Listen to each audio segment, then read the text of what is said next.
Hello everyone, I'm Christopher Rankin. And I'm Brendan Lane. Terrell Butler would be along later with South Sports. Welcome to another amazing edition of Sbtv. Today is Friday, March 27th, 2026. Your news from the South Side starts right now.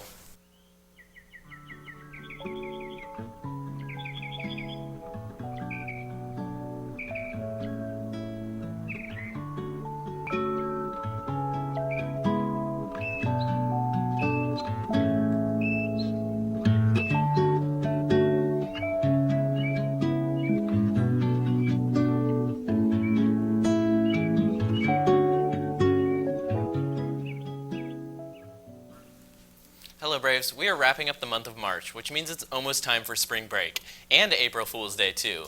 We've been celebrating outstanding women, past and present, all month long, strong and brave leaders, politicians, inventors, humanitarians, women's rights activists, and activists for other causes as well. Today is our final episode for Women's History Month, and we have a few more women we'd like to introduce you to. The first woman we'd like to introduce you to today was an English novelist and editor who is best known for her groundbreaking Gothic novel. Her story of a scientist who animates a creature from body parts is often regarded as the foundational text of science fiction. Ladies and gentlemen, I give you the story of Mary Shelley. It's alive! It's alive! It's alive! It's alive! It's alive! Mary Shelley was born Mary Wollstonecraft Godwin in Somerstown, London in 1797. Mary was the child of William Godwin and Mary Wollstonecraft. Both were radical intellectual figures, and her mother's book, A Vindication of the Rights of Women, is a key feminist text. Tragically, she died as a result of complications from Mary's birth. Mary was haunted by her mother's death and later experienced her own problems with childbirth. Though Mary Godwin received little formal education, her father tutored her on a broad range of subjects. He often took the children on educational outings, and they had access to his library and to the many intellectuals who visited them. Her father described her at age 15 as singularly bold, somewhat imperious, and active of her mind. Her desire of her knowledge is great, and her perseverance in everything she undertakes almost invincible. In 1815, the eruption of Mount Tambora plunged parts of the world into darkness and marked a gloomy period that came to be known as the Year Without a Summer. In May of 1860, Mary Godwin, Percy Shelley, and their son traveled to Geneva with Clara Claremont. So they go to Geneva and they set up home on the edge of Lake Geneva in the Villa Diodati, which is where Milton had stayed. You know, Milton, of course, Paradise Lost is a key influence on Frankenstein. They planned to spend the summer with the poet Lord Byron, sitting around a log fire at Byron's villa. Byron seems to suggest that everyone should write a ghost story. This suggestion that they should all write a ghost story causes something of panic in her because everyone else gets going and she can't think of one. And every morning she's asked to think of one and she has to say that she can't. Until one night she has what she describes as a waking dream in which she sees a vision of her novel comes to her in a kind of hallucinatory state. And then she is able to emerge downstairs the next morning and announce that she had thought of a story. She began writing what she assumed would be a short story. With Percy Shelley's encouragement, she expanded this tale into her first novel, Frankenstein, or the Modern Prometheus. Live! Live! Live! Live! Yes!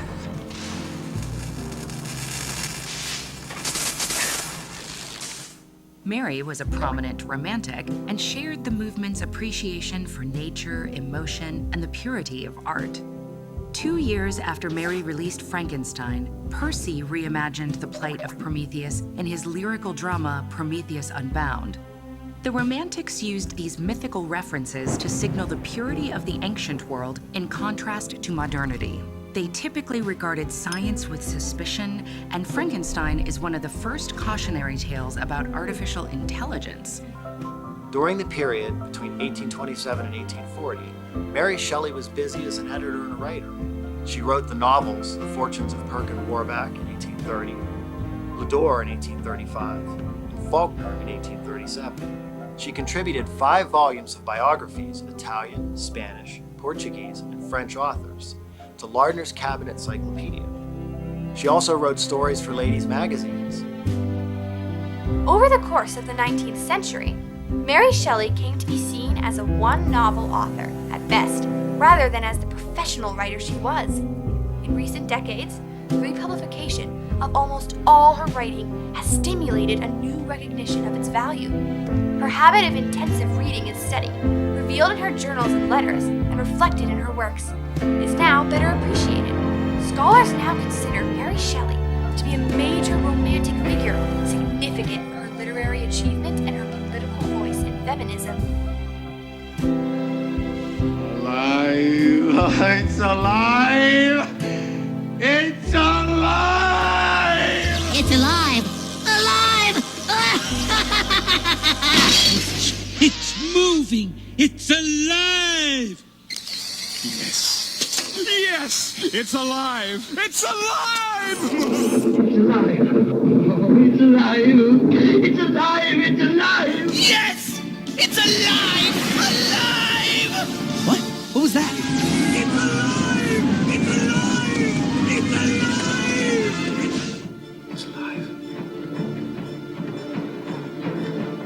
It's alive! It's alive! She's alive! Alive!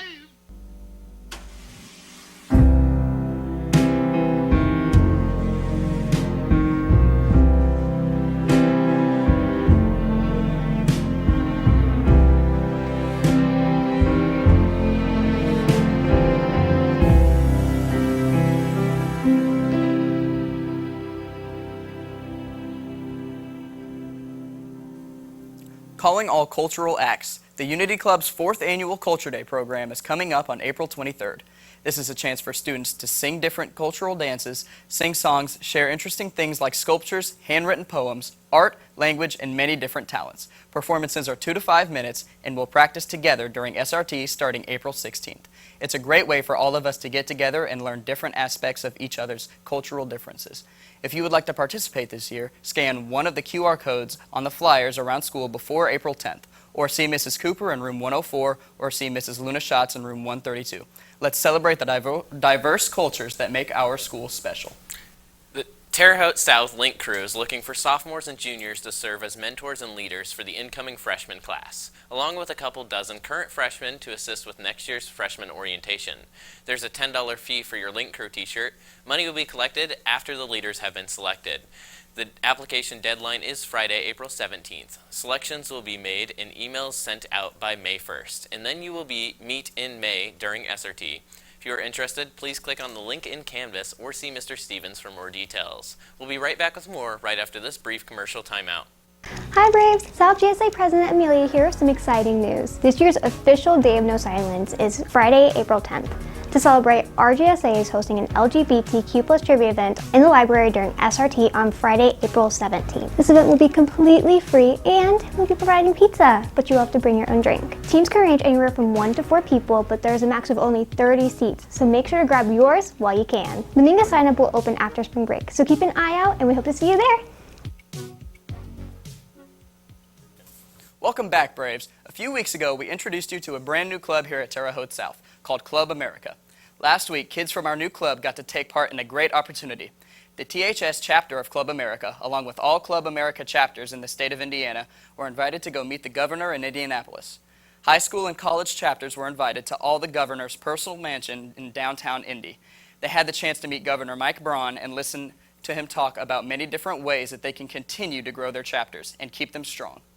All of our South Braves members were excited to meet Governor Braun and listen to him speak. A few of Miss Vickers' THS art students were hard at work last week creating some masterpieces. Congratulations to Lily Woods and Adriana Marin for being chosen to represent Terre Haute South at the Arts Ileana 2026 Tablescapes. Adriana said the most special detail of her design would be the drawings of her own cats, Milo and Wally.